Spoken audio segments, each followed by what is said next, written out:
He left without a word. No text, no call, no note slipped under my door. One day we were planning our future together, and the next day he was gone. His apartment was empty, his phone was disconnected, and it was like he had never existed. That was 3 years ago. I spent those 3 years trying to move on, trying to forget, trying to convince myself that I was better off without someone who could just vanish like that. And then one morning I woke up and every billboard in the city spelled my name. Not advertisements, not some marketing campaign, just my name, Rebecca Ann Foster, written across dozens of digital billboards from downtown to the suburbs, each one with a different message underneath. I'm sorry. I never stopped thinking about you. Please let me explain. My name is Rebecca Foster. I'm 31 years old, and this is the story of how the man who broke my heart 3 years ago bought every available billboard in Chicago just to tell me he was sorry. And how that grand gesture, the one that should have been romantic and swept me off my feet, turned out to be the beginning of a story much stranger and more complicated than I ever could have imagined. Let me start from the beginning, because none of this makes sense without understanding who Daniel was and why his disappearance destroyed me so completely. I met Daniel Hayes when I was 27 years old. I had just moved to Chicago from a small town in Wisconsin, and I was working as a junior editor at a publishing house. It wasn't my dream job, but it was a start, and I was happy to be in the city, living on my own, building a life. Daniel walked into my favorite coffee shop one Saturday morning in October. I was sitting by the window, editing a manuscript with red pen, completely absorbed in my work. He asked if he could share my table because the shop was crowded, and I said yes without really looking up. We sat in silence for maybe 10 minutes. Then he said, "You're really focused on that. Is it good?" I looked up and saw him for the first time. Tall, dark hair, brown eyes, and a smile that made my stomach flip. "It's terrible," I admitted, "but it's my job to make it better."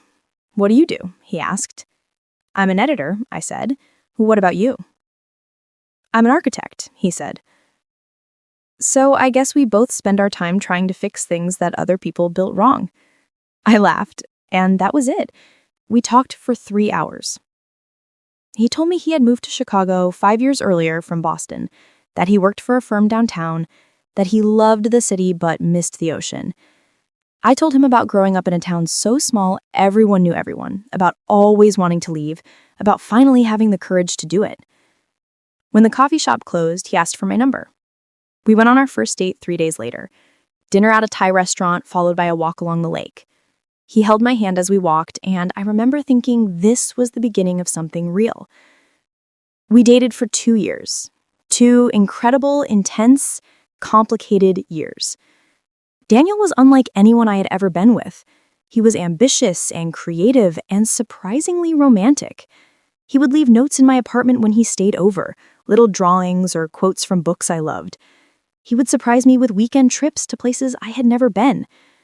He would listen to me talk about work stress or family drama for hours without ever looking bored. But there were things about Daniel that confused me. He was secretive about his past. He would change the subject when I asked him about his family or his childhood. He never wanted me to meet his friends or coworkers. His apartment was nice, but strangely impersonal, like a hotel room someone had been staying in for years. When I asked him about it, he would say he wasn't sentimental about stuff, that he preferred to travel light through life. I told myself it was just his personality. Some people are private. Some people don't like to dwell on the past. It didn't mean anything was wrong. But then, about 6 months before he disappeared, things started to change. Daniel became distant, distracted. He would cancel plans at the last minute, saying he had to work late or had a family emergency. When we were together, he seemed somewhere else, like his mind was always on something I couldn't see. One night, I asked him directly, "Is everything okay? Are we okay?" He looked at me with this expression I couldn't read. "Of course," he said. "Why would you ask that?" "Because you've been pulling away," I said. "Because I feel like you're keeping something from me." "Becca, I'm fine," he said. using the nickname only he called me. "I'm just stressed about work, that's all." I wanted to believe him. I loved him, and I thought he loved me. So I pushed down my doubts and tried to be patient and understanding. But the distance kept growing. And then one Tuesday in March, he disappeared. I had gone to his apartment after work because he hadn't answered my calls all day. I had a key that he had given me months earlier. When I unlocked the door and walked in, the apartment was empty. Not just empty of Daniel, but empty of everything. The furniture, the kitchen supplies, the clothes, the books, everything was gone. It was like no one had ever lived there. I called him over and over, but his phone went straight to voicemail. I called his office and was told he no longer worked there, that he had resigned 2 weeks earlier. I called the few friends of his I had met, but no one had heard from him. I even filed a missing person report with the police, but they said Daniel was an adult who had clearly left voluntarily. There was no evidence of foul play. They couldn't help me. For weeks, I was in shock. I couldn't eat, couldn't sleep, couldn't focus on anything. My best friend, Maya, would come over every night to make sure I was okay, to listen to me cry and rage, and try to make sense of what had happened. Did I do something wrong? I kept asking her. Did I push him away somehow? "You didn't do anything wrong," Maya would say. "He's the one who left. He's the one who didn't have the decency to at least say goodbye." But I couldn't accept that. There had to be a reason. People don't just disappear for no reason. The first month was the worst. I would wake up every morning, and for a split second, I would forget that Daniel was gone. Then reality would crash back in, and I would spend the rest of the day in a fog. I stopped going out. I barely went to work. My boss, a kind woman named Patricia, pulled me aside and suggested I take some personal time. "You're not okay," she said gently. "Whatever happened, you need time to process it."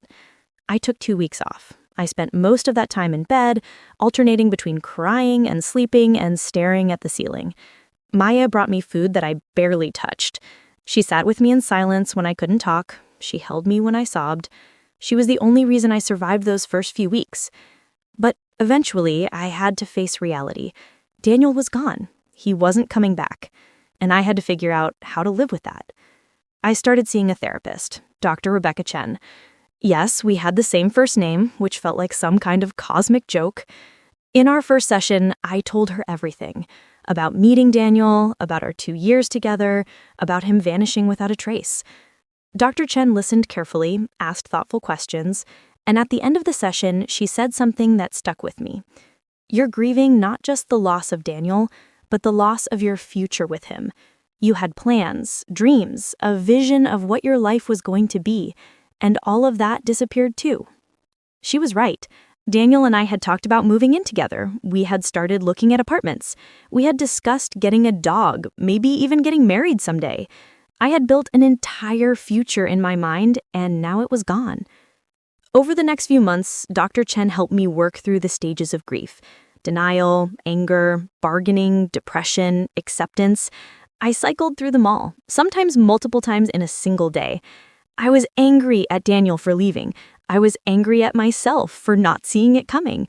I was angry at the universe for letting me fall in love with someone who would hurt me so badly. But slowly, very slowly, I started to heal. I started going out with friends again. I started taking better care of myself, eating regular meals, exercising, sleeping normal hours. I threw away or donated everything that reminded me of Daniel. The notes he had left me, the gifts he had given me, even the clothes I had worn on our dates. I needed to purge him from my life. Maya was worried I was going too far, that I was trying to erase him completely instead of processing the loss. But I didn't care. I needed to move forward, and I couldn't do that with constant reminders of what I had lost. About 6 months after Daniel disappeared, Maya convinced me to try dating again. Just casual stuff, she said. Coffee dates, nothing serious. You need to remember that not all men are like Daniel. I reluctantly created a profile on a dating app. The first few dates were disasters. One guy talked about his ex-girlfriend the entire time. Another guy was clearly still married despite claiming to be divorced. A third guy asked me to split a $12 coffee bill down to the exact cent. But then I met Tom. Tom was a lawyer, 33, with a warm smile and an easy laugh. We went on a few dates, and he was genuinely nice. He texted when he said he would. He planned thoughtful dates. He asked questions about my life and actually listened to the answers. After a month of dating, Tom invited me to meet his friends at a dinner party. I went, nervous but hopeful. His friends were welcoming and funny. They told stories about Tom, embarrassing but sweet ones, that made me see him in a new light. At the end of the night, Tom walked me home and kissed me goodnight. It was a good kiss. Not earth-shattering, not the kind that makes your knees weak, but good, solid, safe. We dated for about 4 months, and the whole time I kept waiting to feel the way I had felt with Daniel, that intense connection, that sense of being truly seen and understood. But it never came. Tom was great on paper. He was stable and kind and clearly cared about me. But something was missing. One night, as we were having dinner at his apartment, Tom said he loved me. I sat there with my wine glass frozen halfway to my mouth, trying to figure out what to say. I care about you, I said finally. You're a wonderful person. But Tom, I don't think I love you. Not the way you deserve to be loved. Tom looked sad, but not surprised. It's still him, isn't it? He said. The guy who left. You're still in love with him. I don't know, I admitted. Maybe. Or maybe I'm just scared. Scared of getting hurt again. Either way, it's not fair to you. We broke up that night. It was amicable and mature, but it still hurt. Not because I was heartbroken over losing Tom, but because I realized Daniel had broken something in me that I didn't know how to fix. After Tom, I dated a few other people. There was Marcus, a graphic designer I met at a work event. We had great conversations about art and creativity, but zero physical chemistry. There was Alex, a teacher who was sweet but so boring I would zone out during our conversations. There was Jordan, who seemed perfect until I discovered he was seeing 3 other women at the same time. Each failed relationship confirmed what I was afraid of. I was comparing everyone to Daniel, and no one measured up. By the end of the first year, I stopped dating altogether. I threw myself into work instead. I took on extra projects, worked late nights, volunteered for assignments no one else wanted. My boss, Patricia, noticed. You're doing excellent work, she told me, but I'm worried you're burning out. I'm fine, I lied. I just want to stay busy. Patricia looked at me knowingly. Staying busy is a great way to avoid dealing with your feelings, but it doesn't actually make the feelings go away. She was right, of course, but I wasn't ready to admit it. Work became my refuge. I got promoted to senior editor. I started working with bigger authors, more important books. I found satisfaction in improving manuscripts, in helping writers tell their stories better. It wasn't the same as being in love, but it was something. Meanwhile, Maya got engaged. Her boyfriend of 3 years, Jeremy, proposed on a beach vacation. She called me immediately, crying happy tears, telling me every detail. I was genuinely happy for her, but I also felt a pang of jealousy and sadness. That was supposed to be me. Daniel and I should have been planning a wedding, not me attending someone else's. Maya asked me to be her maid of honor. Of course I said yes. I helped plan her bachelorette party, went to dress fittings, addressed invitations. I smiled and celebrated and never once let on how much it hurt. The wedding was beautiful. Maya looked radiant. Jeremy cried when he saw her walking down the aisle. They said vows they had written themselves, promising to love each other through everything life threw at them. I stood next to Maya, holding her bouquet, trying not to think about the fact that Daniel and I would never have this. At the reception, I gave a speech. I talked about Maya and Jeremy's love story, about how they were perfect for each other.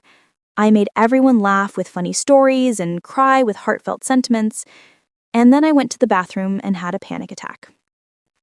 I sat in a stall, hyperventilating, mascara running down my face. What was wrong with me? Why couldn't I just be happy for my best friend without making it about my own pain? A woman I didn't know, one of Jeremy's relatives, came into the bathroom and heard me crying. "Are you okay?" she asked. "I'm fine," I said, just having a moment. "Weddings can be hard when you're going through heartbreak," the woman said kindly. "I've been there. It gets better." "I know," I said, even though I didn't believe it. By year 2, I had mostly convinced everyone, including myself, that I was over Daniel. I stopped talking about him, I stopped analyzing what had happened, I accepted that I would probably never know why he left, and I made peace with that. Or at least, I pretended to. I moved to a new apartment in Lincoln Park. It was smaller than my old place, but in a better neighborhood, with big windows that let in lots of light. I decorated it exactly how I wanted, with colorful art on the walls and plants everywhere. This was my space, my fresh start. I adopted a cat from a local shelter, a scraggly orange tabby that had been there for months because nobody wanted him. I named him Hemingway because he had 6 toes on each front paw, just like the cats at the Hemingway house in Key West. Hemingway became my companion, my reason to come home at the end of the day. I also started taking better care of myself physically. I joined a gym and started going to yoga classes. Not because I wanted to lose weight or look a certain way, but because I needed to feel strong. I needed to feel like my body was mine and I was in control of it. The yoga instructor, a serene woman named Devi, talked a lot about letting go of what no longer served us. "Release the past," she would say during Savasana. "Let it flow out of you with each breath." I tried. I really did. But some things are harder to release than others. Year 3 was when I finally felt like I had moved on. I went on a few dates that didn't lead anywhere, but I didn't mind. I was content with my life as it was. I had my job, my apartment, my cat, my friends.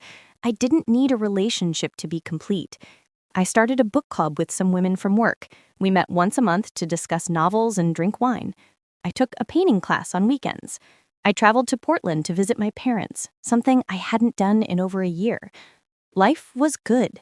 Not perfect, not without lonely moments, but good. And then came that Tuesday morning in April, when Maya started calling me frantically, when I saw my name on billboards across the city, when Daniel came back and turned my world upside down all over again. And then came that Tuesday morning in April when everything changed. I woke up, made coffee, and checked my phone like I always did.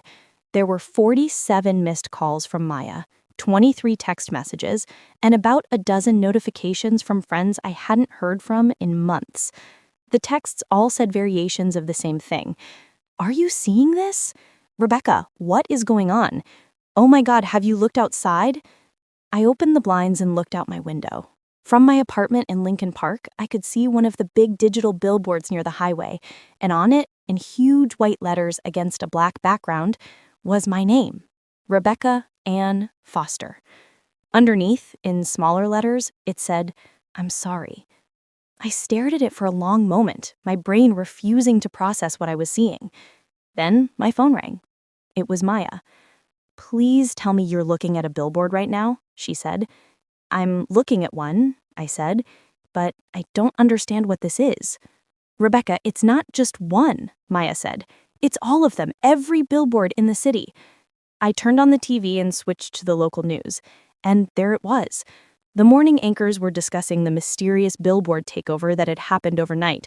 Someone had bought dozens of digital billboards across Chicago, and instead of advertising products or services, they all displayed the same name, Rebecca Ann Foster, along with messages like, "Please let me explain," and "I never stopped thinking about you," and "I had no choice." The news anchors were speculating about who Rebecca Ann Foster was and who would do something like this. Some people on Twitter were calling it the most romantic gesture ever. Others were calling it creepy and invasive. But no one knew who was behind it. Except I did. I knew. Because there was only one person who would do something this dramatic, this public, this impossible to ignore. Daniel. He was back. And he wanted to talk. I called Maya back. "It's him," I said. "It's Daniel." "I know," Maya said. "What are you going to do?" I don't know, I admitted. My first instinct was to ignore it, to refuse to give him the satisfaction of a response. He had left me without a word, without an explanation, without any regard for how it would affect me. Why should I care what he had to say now? But I also couldn't ignore the billboards. My name was literally spread across the entire city. People were talking about it on social media, on the news, everywhere. I couldn't just pretend it wasn't happening. And underneath my anger, underneath my determination to stay strong, there was something else. Curiosity. After 3 years of wondering why he left, I was finally going to get an answer. Around 10 a.m., I got a text from an unknown number. "Becca, it's Daniel. I know you probably don't want to hear from me. I know I don't deserve your time or your forgiveness, but I need to explain what happened. Please meet me. Tonight, 7 p.m., at the place where we first met. I'll wait for you. If you don't come, I'll understand. But I'm begging you to give me a chance to tell you the truth." I stared at the text for a long time. The place where we first met was the coffee shop, the one where he had asked to share my table. It was still there, still my favorite spot, though I hadn't been back in years because it reminded me too much of him. Maya, when I showed her the text, was firmly against me going. "He left you," she said. "He broke your heart. He doesn't get to just buy some billboards and expect you to come running." "I know," I said, "but I need to know why. Why he left, why he came back, why he's doing this." "You don't owe him anything," Maya said. "But I owe myself closure," I said. "I've spent 3 years wondering. Now I have a chance to finally understand." "Fine," Maya said, "but I'm coming with you. I'm not letting you do this alone." At 6:45 p.m., Maya and I walked into the coffee shop. It looked exactly the same as it had 3 years ago. Same tables, same menu board, same smell of coffee and pastries. And sitting at the table by the window, the exact table where we had met, was Daniel. He looked different, older, more tired. His hair was longer and there were lines around his eyes that hadn't been there before, but it was definitely him. When he saw me, he stood up. His hands were shaking. "Becca," he said quietly, "thank you for coming." I sat down across from him. Maya positioned herself at a table nearby, close enough to intervene if needed, but far enough to give us space.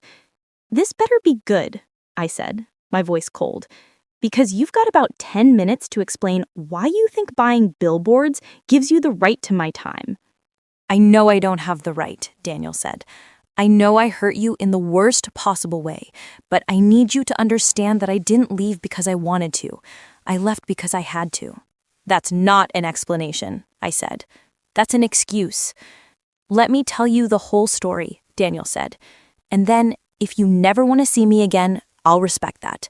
I'll take down the billboards, I'll leave Chicago, I'll disappear for good. But please, just listen." I crossed my arms. "Fine. Talk." Daniel took a deep breath. "3 years ago, I was living under a false identity," he said. "My real name isn't Daniel Hayes. It's David Harrison, and I was in the witness protection program." I felt like all the air had been sucked out of the room. "What? You're joking." "I'm not joking," Daniel, or David, said. "When I met you, I had been in witness protection for 5 years. I had testified against a criminal organization, dangerous people who wanted me dead. The marshals gave me a new identity, a new life, and strict instructions not to get close to anyone. But then I met you, and I couldn't help myself. We weren't supposed to fall in love," I said. "You should have stayed away from me."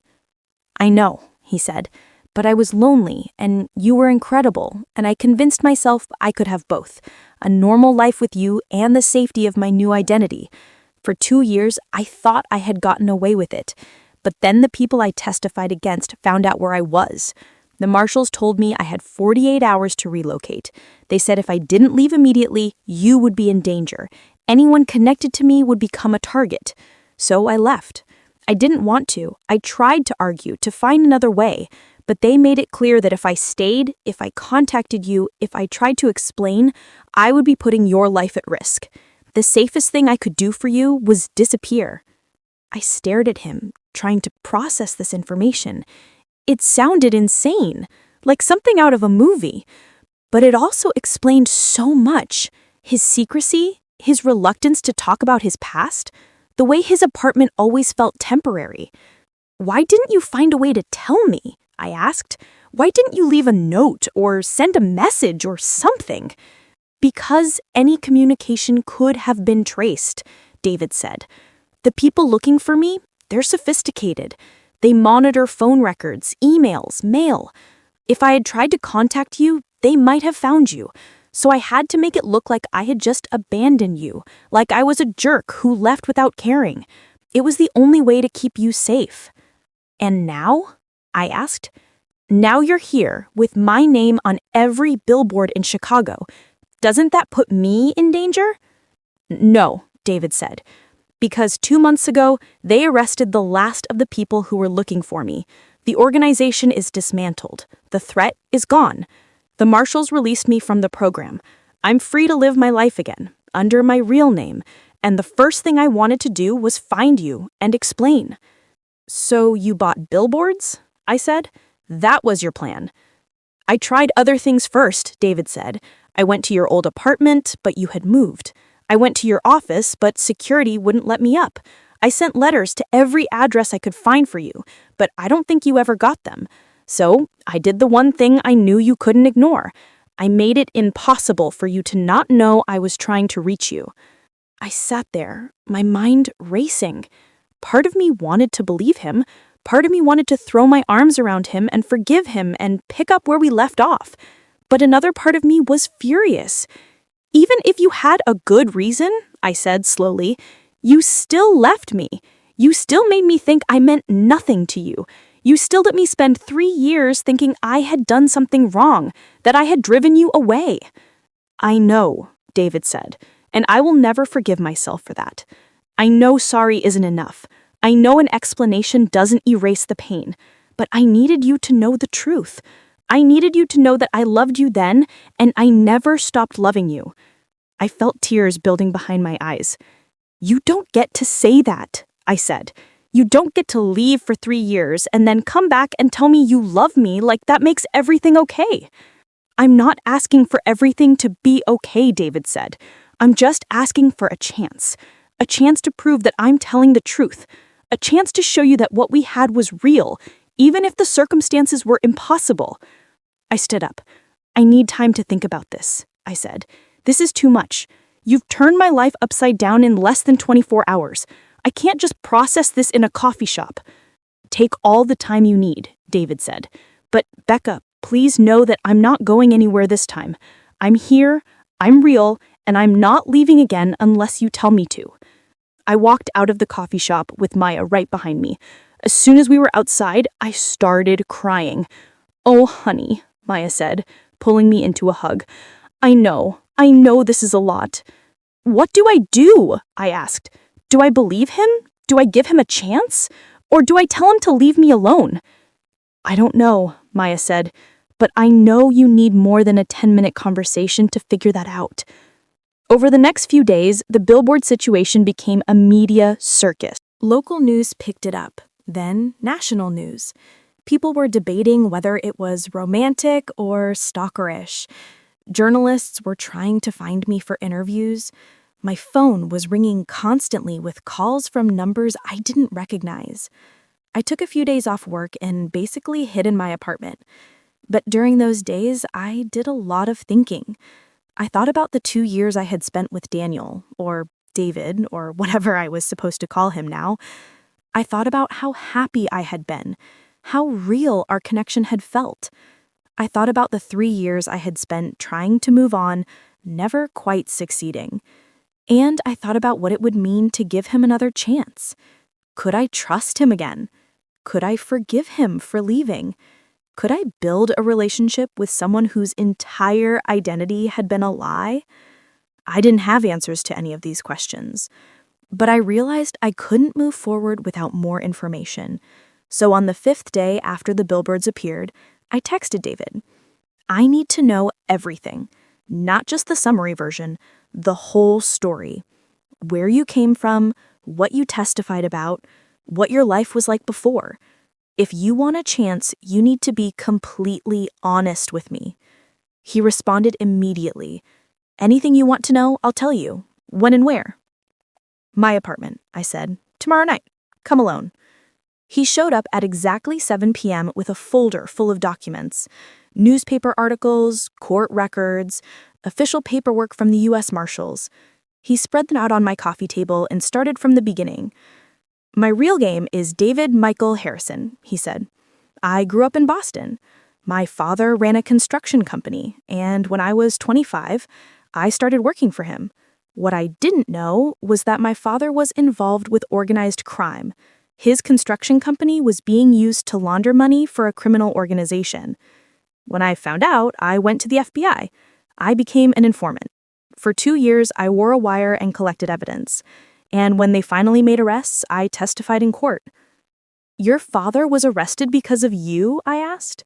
"Yes," David said, "along with about 20 other people.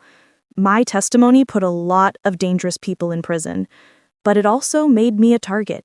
The marshals said I needed to enter witness protection or I would be killed. So you left your family, your friends, your entire life," I said. "I left everything," David confirmed. "I was given a new identity, a new job, a new city. I was told to start over and never look back. And then you met me." "And then I met you," David said. "And you were the first real thing I had experienced in 5 years. Everything else was fake. My name, my job, my apartment, all of it was constructed by the marshals. But you were real. What we had was real. And I couldn't let it go. Even though I knew I should, even though I knew it was breaking the rules, I fell in love with you." I looked at the documents spread across my table. They all checked out. There were articles about the trial, about the arrests, about the criminal organization. There was paperwork from the U.S. Marshals confirming David's participation in witness protection. Unless this was an incredibly elaborate lie, he was telling the truth. "Why did you leave that specific day?" I asked. "What happened?" "The Marshals got intelligence that the organization had found me," David said. "They had tracked me to Chicago. They knew I was working as an architect under the name Daniel Hayes. The marshal said I had 48 hours to relocate or they couldn't protect me anymore. I tried to find a way to tell you. I thought about leaving a note, about calling you from a burner phone, about finding some way to say goodbye. But they told me any contact would put you at risk. If the organization thought you knew where I went, they might come after you to get to me. So I left everything behind and disappeared. Again."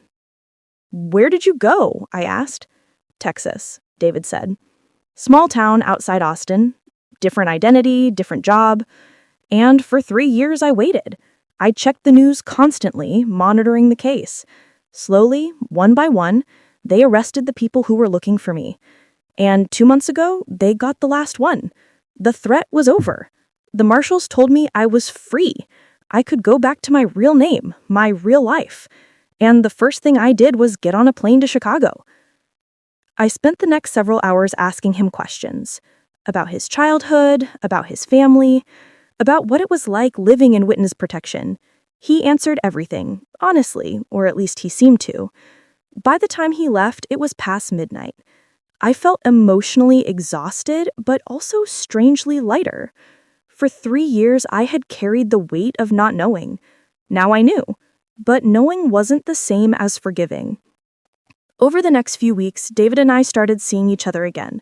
Not dating, exactly, but meeting for coffee, going for walks, having long conversations. He told me more about his life in Texas, about how lonely it had been, about how he had thought about me every single day.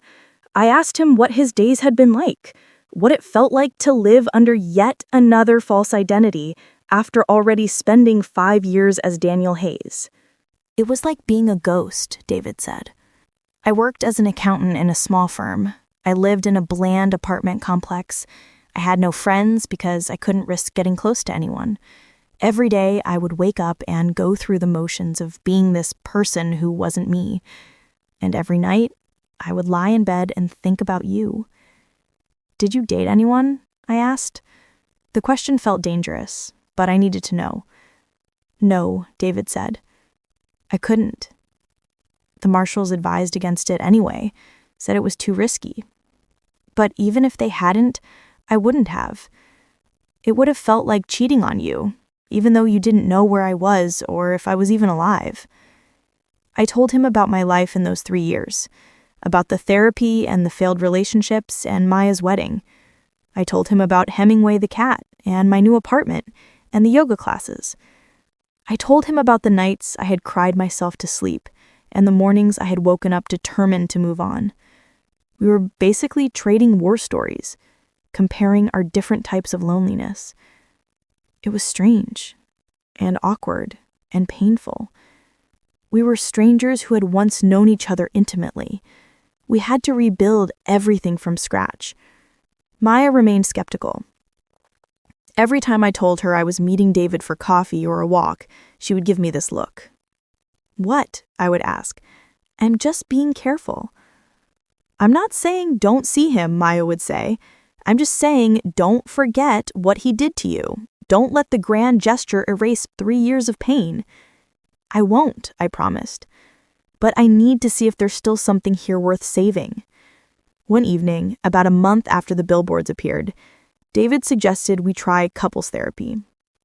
"I know we're not exactly a couple right now," he said, "but I think it would help.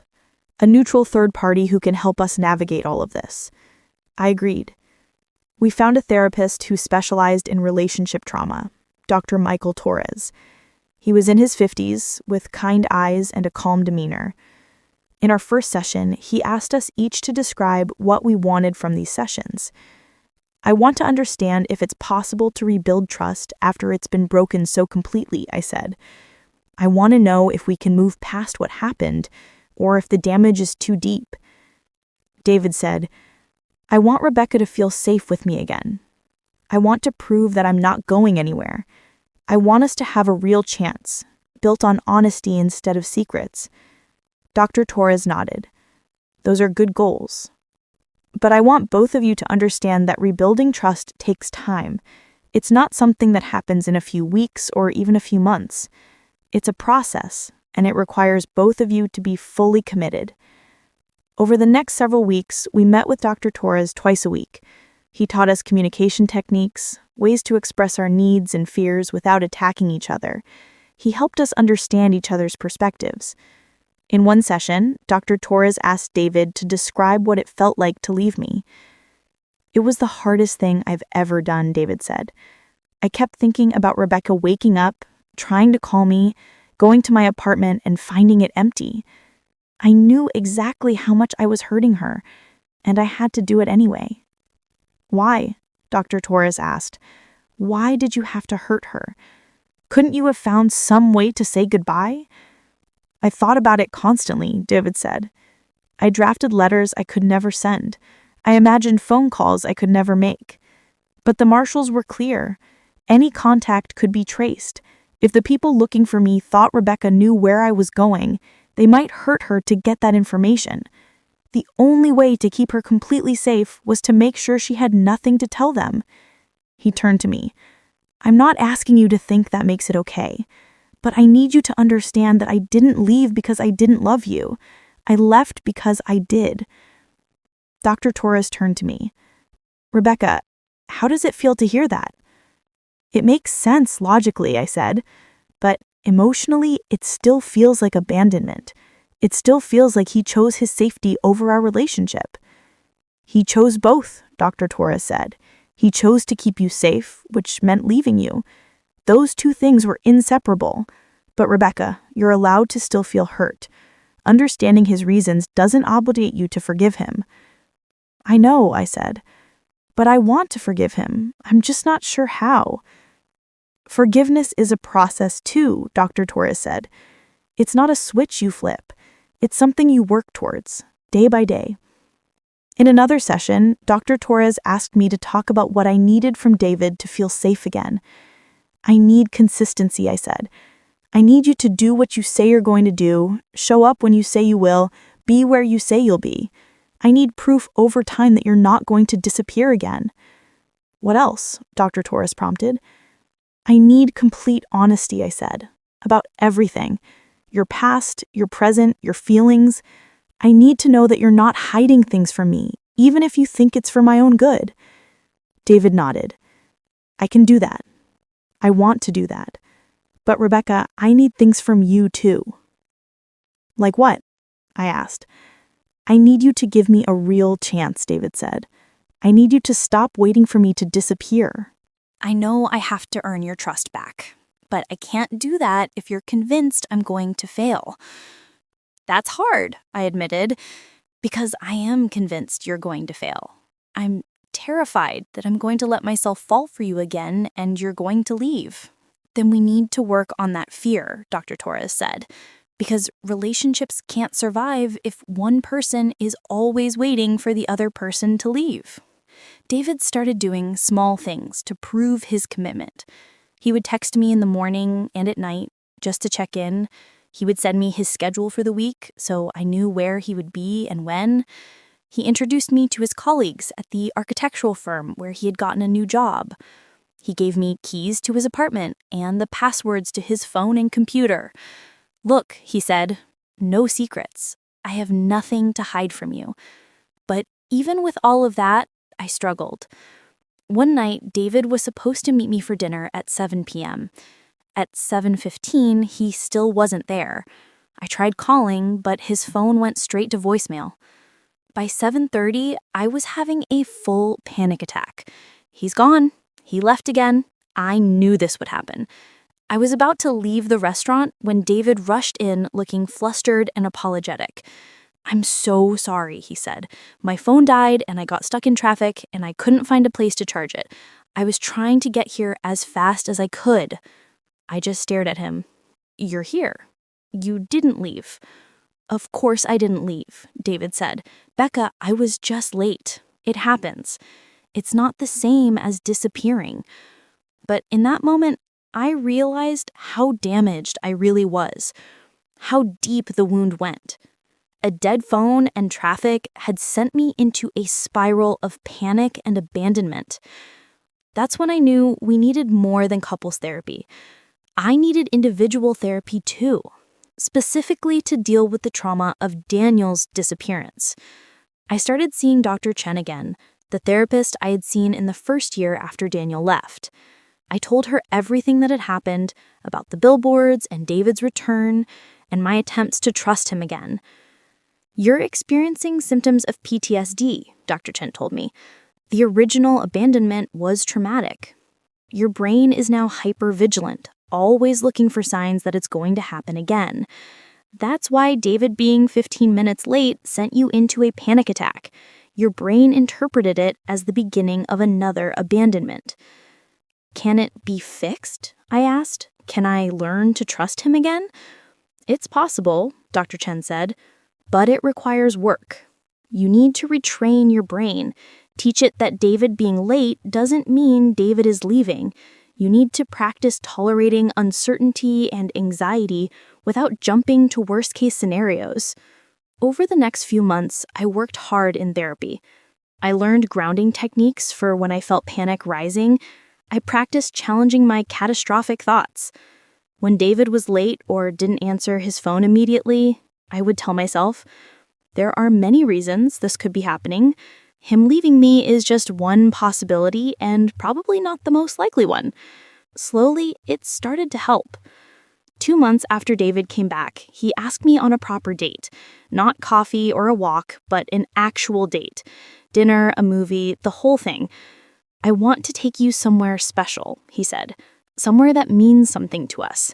He took me to the same Thai restaurant where we had our first date 3 years ago. The same table, even. The owner recognized us and smiled, saying she was glad to see us back together. Through dinner, we talked about lighter things. Work, books we were reading, movies we wanted to see. It felt almost normal. Almost like old times. After dinner, we walked along the lake, just like we had done on that first date. David reached for my hand, then hesitated, waiting for permission. I took his hand. At the end of the night, David walked me to my door. "Can I kiss you?" he asked. I hesitated. Part of me wanted to say yes. Part of me was terrified. "Not yet," I said. "I'm not ready." David nodded, looking disappointed but understanding. "That's okay. Whenever you're ready, or never if you decide that's what's best. I kissed him on the cheek instead. Thank you for tonight. It was nice. It was really nice, David agreed. We tried. For the next 6 months, we tried to rebuild our relationship. And in many ways, it was beautiful. We had the connection we used to have, but now it was deeper because we had both been through so much. We understood what it meant to lose each other. We didn't take anything for granted. We celebrated small milestones. The first time I let David kiss me, the first time I stayed over at his apartment, the first time I introduced him to new friends who hadn't known the old Daniel. Every step forward felt like a victory, but there were also setbacks. Anytime David was late or out of contact, I would spiral. Anytime he traveled for work, I would barely sleep, convinced he wouldn't come back. He was patient and understanding, but I could see it was wearing on him. One night, about 6 months into our attempt at rebuilding, David set me down. Becca, I need to talk to you about something, he said. My heart immediately started racing. What? I asked, already preparing for bad news. I love you, David said. I love you more than I've ever loved anyone, and I want to spend my life with you, but I don't know if you'll ever be able to fully trust me again. I'm trying, I said. I'm really trying. I know you are, David said gently, but I can see how much it costs you. You're constantly anxious. You're always waiting for me to leave. That's not sustainable for either of us. What are you saying? I asked. Are you breaking up with me?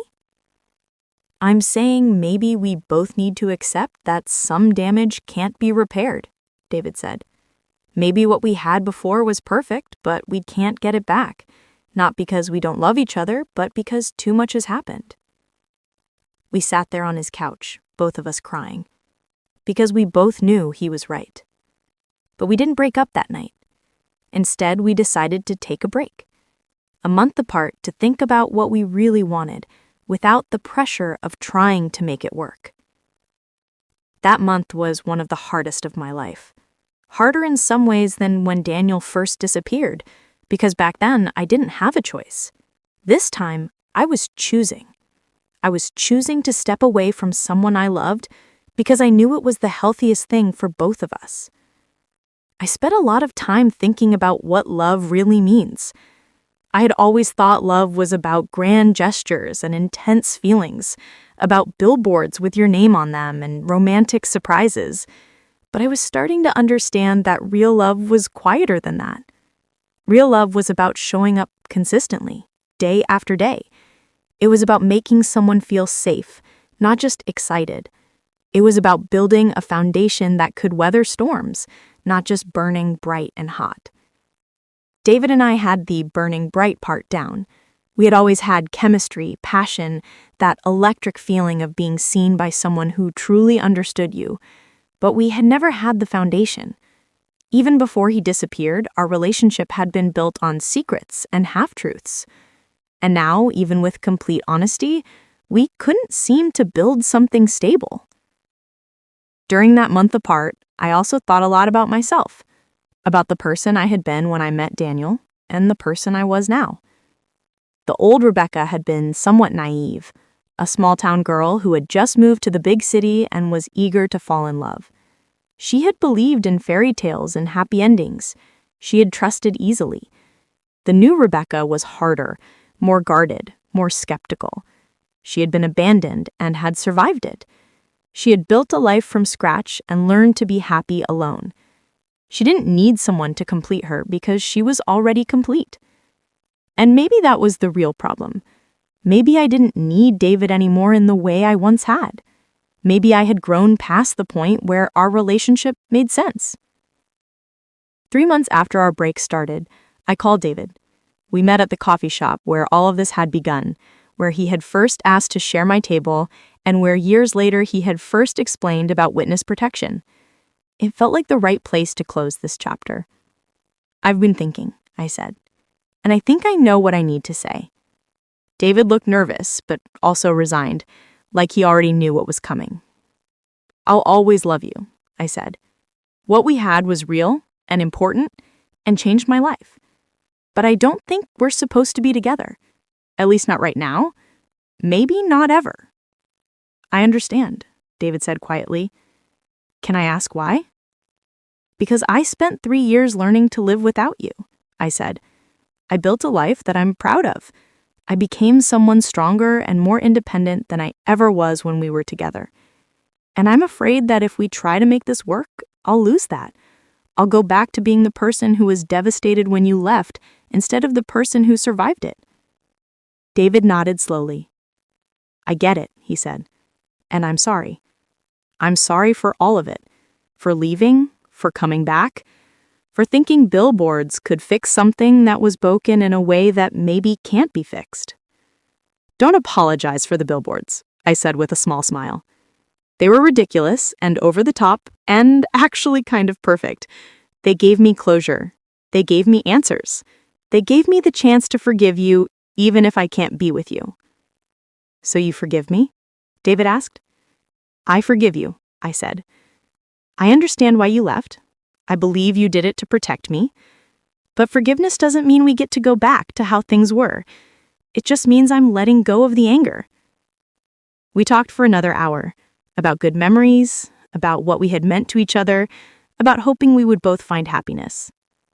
It wasn't bitter or angry. It was sad, but it was also peaceful, like we were both finally accepting reality instead of fighting it. David reached across the table and squeezed my hand. Thank you, he said, for giving me a chance to explain, for listening, for being so much braver than I ever was. We hugged goodbye outside the coffee shop. It was a long hug, the kind that says goodbye to more than just a person. It says goodbye to a version of yourself, to a possibility, to a future you once imagined. When I pulled away, I felt tears on my cheeks. But I also felt lighter, like I had been carrying something heavy for years and had finally set it down. As I walked home, I thought about everything that had happened. A man had left me without explanation. 3 years later, he had come back in the most dramatic way possible.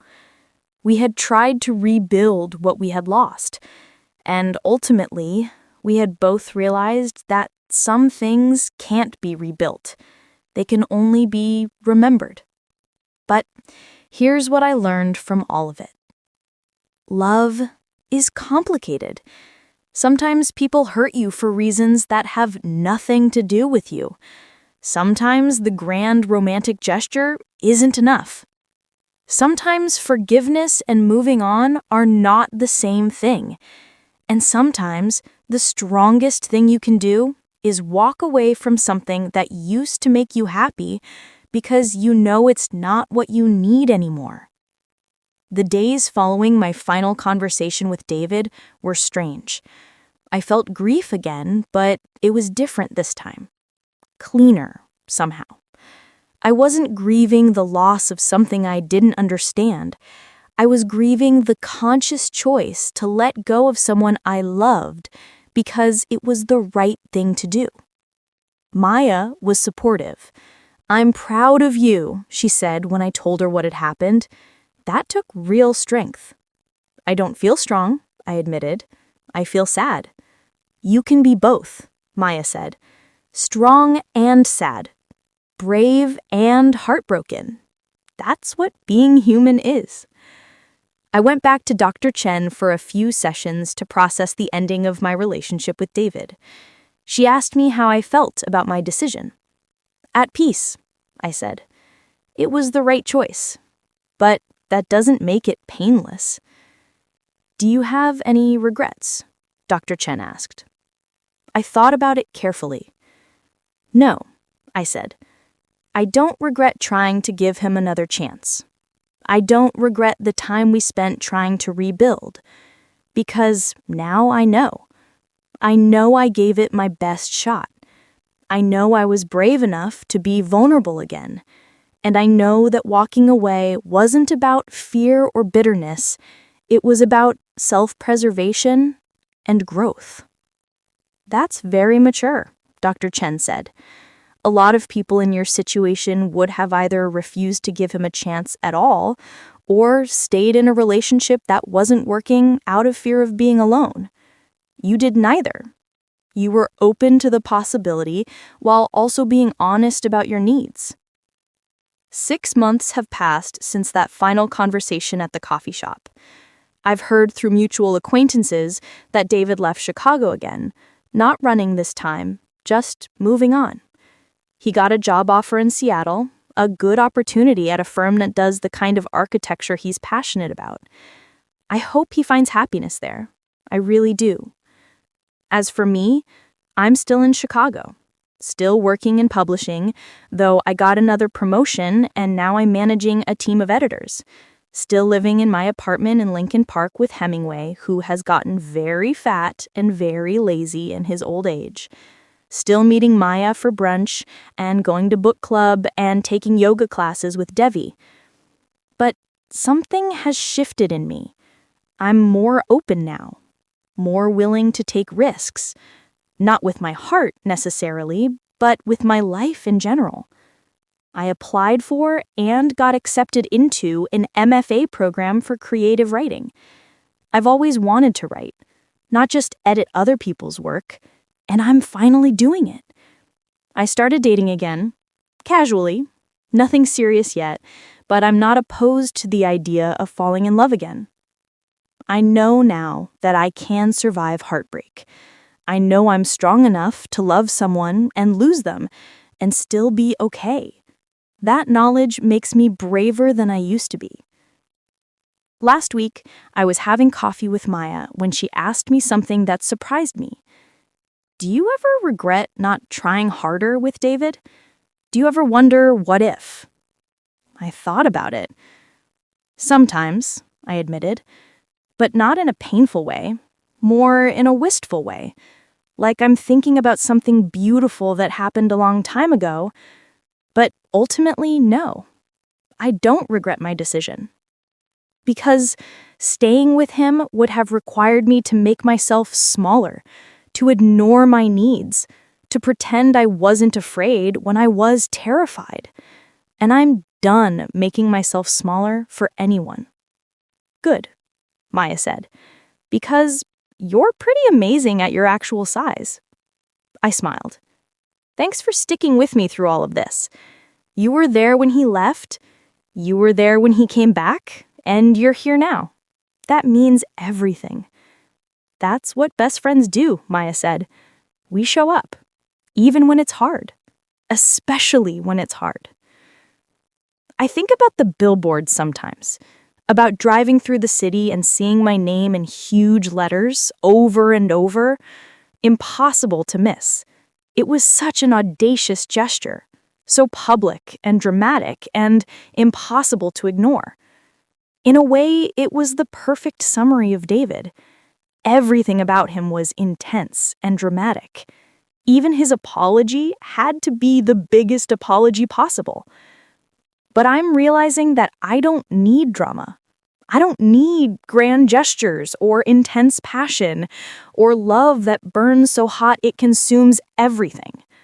I need something steadier, something that builds slowly and lasts longer, something that feels safe. Maybe I'll find that someday. Maybe I won't. But either way, I'm okay. I know who I am now. I know what I need. I know what I'm worth. And I know that I don't need someone else to complete me or save me or validate me. 6 months have passed since that final conversation at the coffee shop. I've heard through mutual acquaintances that David left Chicago. Again, not running this time. Just moving on. Starting fresh somewhere new. I hope he finds happiness. I really do. I hope he meets someone who doesn't carry the weight of his past mistakes. Someone who can love him without all the baggage we had. As for me, I'm still in Chicago, still working in publishing, still meeting friends for brunch and living in my apartment and building my life day by day. I think about David sometimes. I think about the billboards and the coffee shop and the 2 years we spent together when I didn't know his real name. But mostly, I think about how far I've come. How I survived being abandoned and came out stronger. How I had the courage to give someone a second chance, and then the wisdom to know when to walk away. Last week, I was driving downtown and passed one of the billboards that used to have my name on it. Now it was advertising a new phone or a sale at a furniture store or something equally mundane. Back to normal. Back to being just another billboard in a city full of them.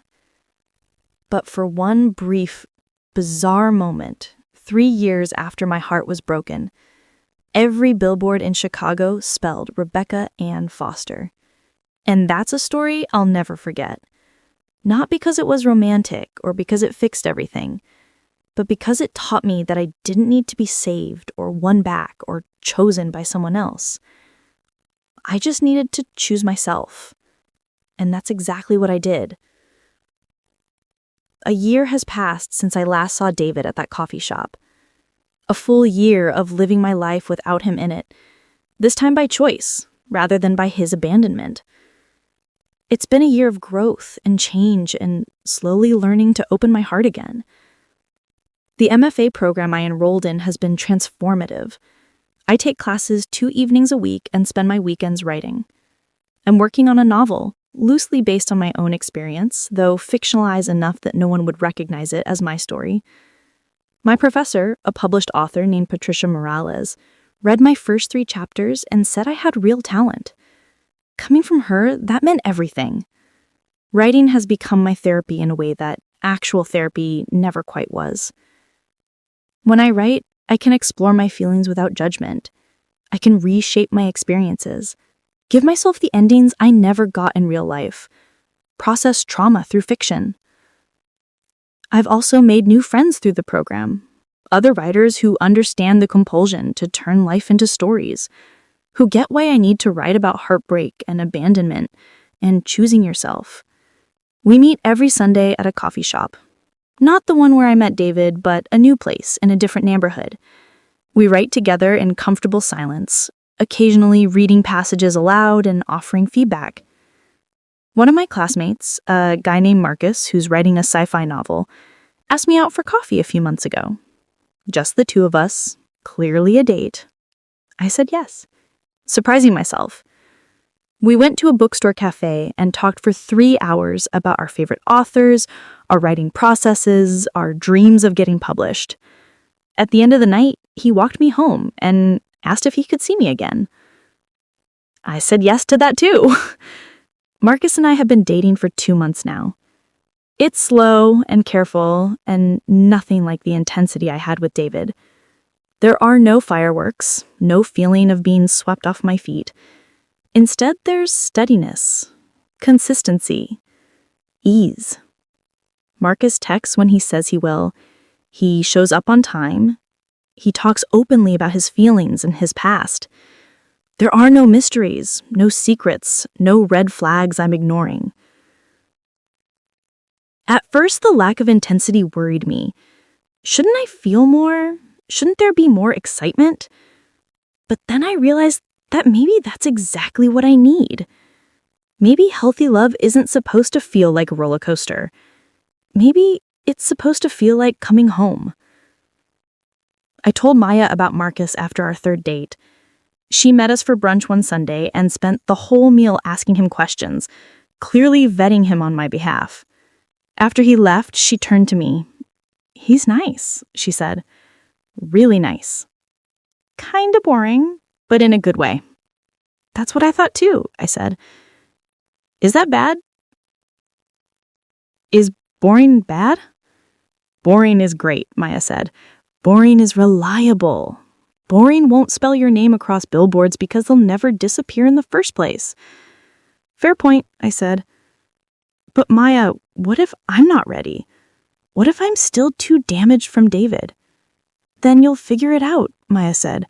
"But Rebecca, you can't let what David did stop you from ever trying again. You deserve love. Healthy, stable, maybe slightly boring love." I'm also in a better place with my family. I spent years keeping them at arm's length, not wanting to worry them or explain my complicated life. But after everything with David, I realized that I had been isolating myself, So I started calling my parents more often, actually telling them what was going on in my life, instead of giving vague updates. Last month, I went home to Wisconsin for Thanksgiving.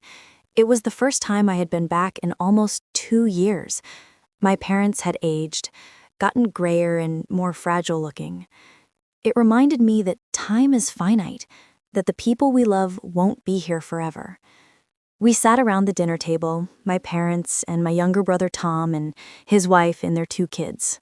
Normal family stuff. Passing dishes, telling stories, laughing at my dad's terrible jokes. And I felt grateful. Grateful for this ordinary moment, this simple connection. After dinner, I helped my mom with the dishes. She asked about my love life in that careful way moms do when they're trying not to pry, but are dying to know. "I'm seeing someone," I told her. "His name is Marcus. He's a writer like me.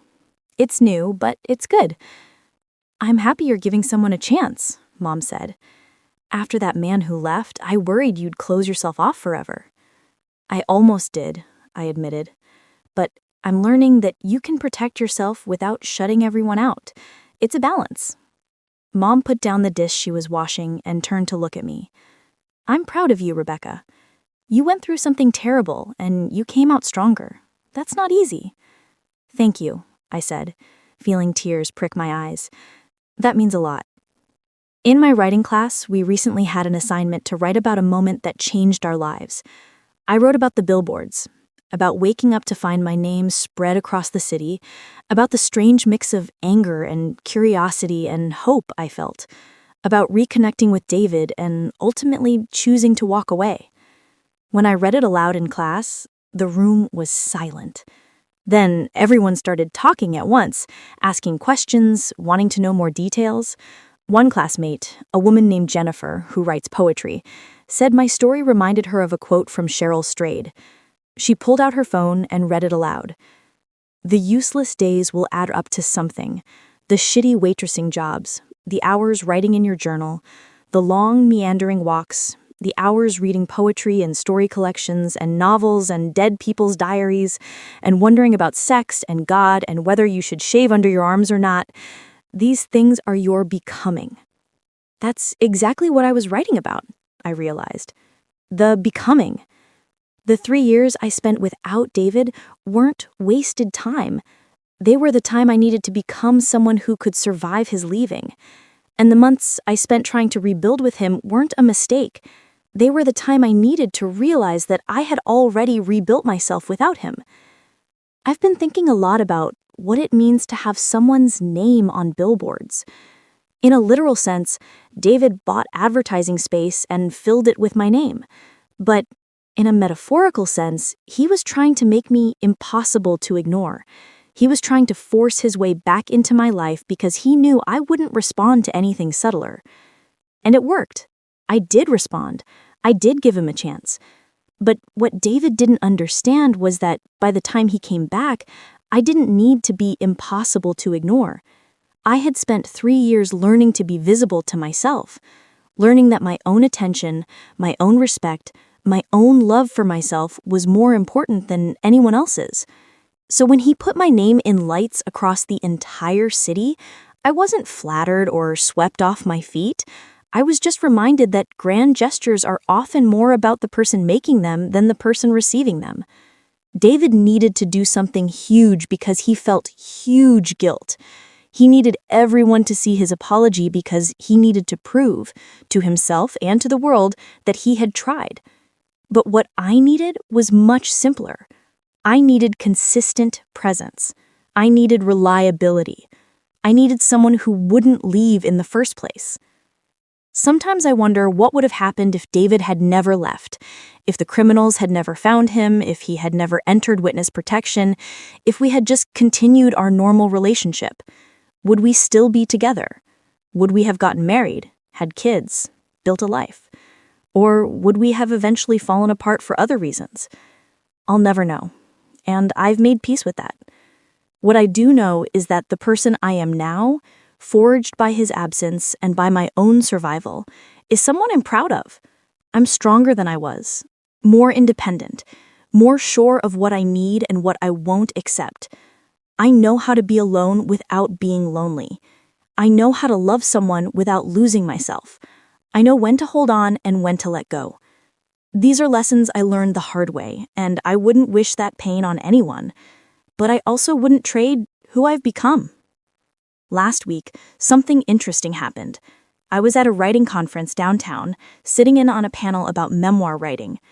During the Q&A, someone asked the panelists about writing about other people, about how to tell your own story when it involves someone else's story too. One of the panelists, an author I admire named Michael Chen, said something that struck me. He said, "The people in our lives are characters in our stories, but we're also characters in theirs. We can't control what story they tell about us." We can only control what story we tell about ourselves. I thought about David when he said that, about how David probably has his own version of our story, his own way of explaining what happened. Maybe in his version, he's the tragic hero who had to sacrifice love for safety. Maybe in his version, I'm the one who couldn't forgive, who held on to anger, who pushed him away. And that's okay. He gets to have his version. But I also get to have mine. And in my version, I'm not the victim of someone else's choices. I'm the survivor who made her own choices. I'm the woman who loved deeply and lost completely and found herself in the aftermath. I'm the person whose name was once on every billboard in Chicago and who realized that visibility means nothing if you can't see yourself clearly. 3 years ago, David left without a word. 1 year ago, he came back with my name in lights. And now, today, I'm here. Single, writing, dating someone kind and steady, living in a city full of billboards that don't mention my name. And I'm happy. Really, genuinely happy. Not the kind of happiness that depends on someone else being in your life. Not the kind that's based on external validation or grand romantic gestures. Just the quiet, steady happiness of knowing yourself and liking who you are. That's the real ending of this story. Not the billboards or the dramatic reunion or even the conscious choice to walk away. The real ending is me, living my life, writing my stories, being okay on my own while staying open to connection. The real ending is understanding that you can survive heartbreak and still believe in love. That you can choose yourself and still choose to let others in. That you can close one chapter and trust that the next one will be worth reading. I don't know what happens next. Maybe Marcus and I will fall in love and build something lasting. Maybe we'll drift apart and I'll meet someone else. Maybe I'll be single for years and focus entirely on my writing, and that will be exactly what I need. But whatever happens, I know I'll be okay. Because I've already survived the worst thing I thought could happen. And I came out the other side not just intact, but transformed, better, stronger, more fully myself. He left without a word, until every billboard in the city spelled my name. And in the end, what I learned was that no amount of billboards could spell out what I needed to hear most. That I was enough. That I was worthy. That I deserved love, but not at the cost of myself. I learned that lesson on my own, in the quiet days after he left, in the hard work of therapy and self-reflection, in the choice to keep going even when it hurt. The billboards were just noise, beautiful, dramatic, impossible to ignore noise, but noise nonetheless. The real story was always about me, about how I learned to spell my own name in a way that mattered. Not in lights across the city, but in the life I built, in the person I became, in the choice I made to be enough for myself. Did you like my story? Which city are you listening from? Let's meet in the comments. If you liked the story, you can support me by sending a super thanks so I can keep bringing more stories like this. Thank you so much for your sweet support. I'm looking forward to your comments on this story. On the screen, you can see 2 new life stories that I highly recommend. There's so much more on my channel. Don't forget to subscribe. See you in the next life story. With love and respect.